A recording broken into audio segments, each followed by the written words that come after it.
have $1,425 of cash in this case. Fail. 420.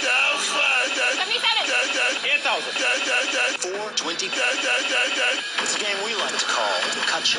Imagine you have a bank account, and every day I give you €5 to put in that bank account for free.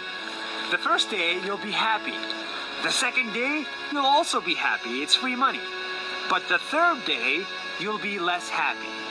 Because soon you'll realize that €50 a day will make you much, much happier than just 5. Then all of a sudden, €5 just doesn't cut it anymore. And this is exactly the numbers trap. It's a trap that I and many of my friends fall into, and it has nothing to do with money. It has everything to do with numbers. See, we as humans attach a lot of our happiness, satisfaction, and feelings on numbers. The higher number of Instagram likes you get, the happier, more accepted you feel. Yes! The higher number of goals your football team scores, the happier you feel. The higher number of dollars you make, the happier you'll feel. But here's the kicker. Numbers never end. So in theory, you can always get higher and higher numbers to get even happier. When I first realized that, I was shocked, annoyed, and devastated. Because I, like many others, attach a lot of my happiness to numbers. Number of followers, number of views, number of money, number of friends, you name it. And even when that number got to the millions, I felt as if, why not more? Why not the tens of millions? Why not the billions? This is the numbers trap in full force, where even billions of dollars don't make you happy. Bob Marley knew this trap is unhealthy and warned against it. Money is numbers, and numbers never end. If it takes money to be happy, your search for happiness will never end. Family, friends should be what makes you truly happy, not a number of Instagram likes or dollars. See, I can't claim that I'm better than others and that I figured out a way to rewire my brain. I am not successful yet, but every day I try to care a little bit less for the numbers and a little bit more for the humans. Hey, I have to be honest. My grades at school were not very good. In fact, they were so bad that I was always stressed, anxious, and worried. I lost sleep. I didn't enjoy college for 4 years trying to get higher grades. Because I was taught that bad grades mean you will not have a good job. This is what I believed as a student, but I was wrong. Despite my mediocre grades, I was able to get a really good job, make a good salary, and live a really good life without relying on the grades. Now, I don't even remember my grades, and I don't think anyone cares. Do grades matter? Yes. They're important for many professions and schools, but they should not be the defining number of an entire student's life. That's 1 minute. You see here is $1,000 in my hand. I will give you this money every month to buy food. So you take the money. But instead of spending all of it, you only spend $100 to buy food, and the remaining $900 you buy luxury jackets and luxury vacations. Because, you know, next month, I'm going to give you another $1,000 for food. In a few months, I change my mind and don't give you money anymore. Then you say, I need money for food. But then I say, I already gave you lots of money and you didn't spend it on food.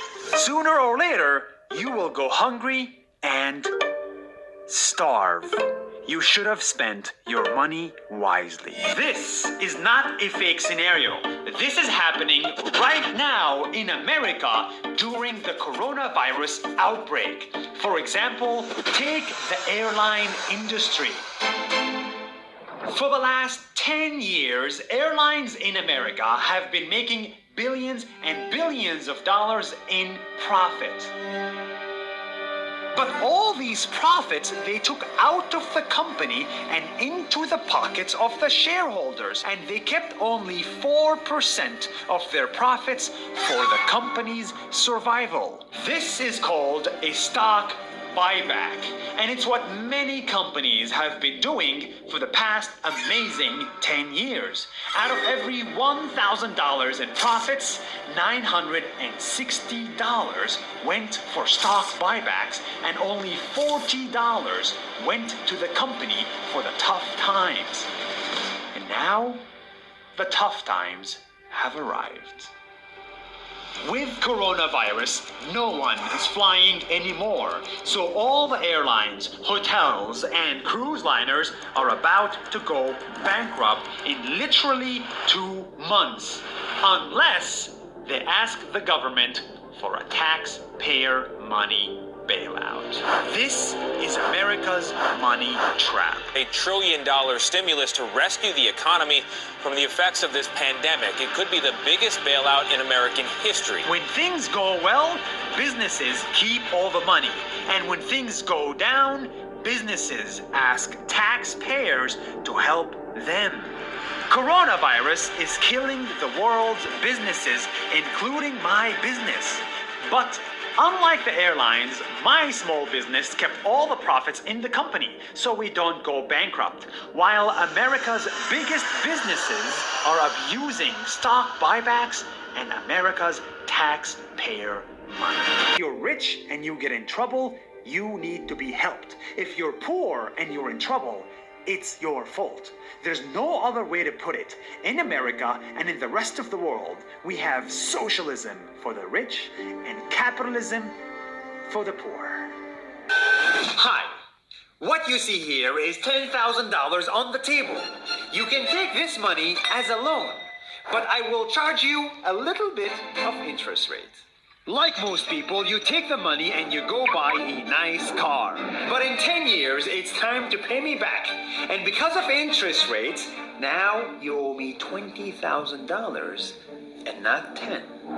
You will say, I don't have money to give you. And if you don't, I take your car and a piece of your house.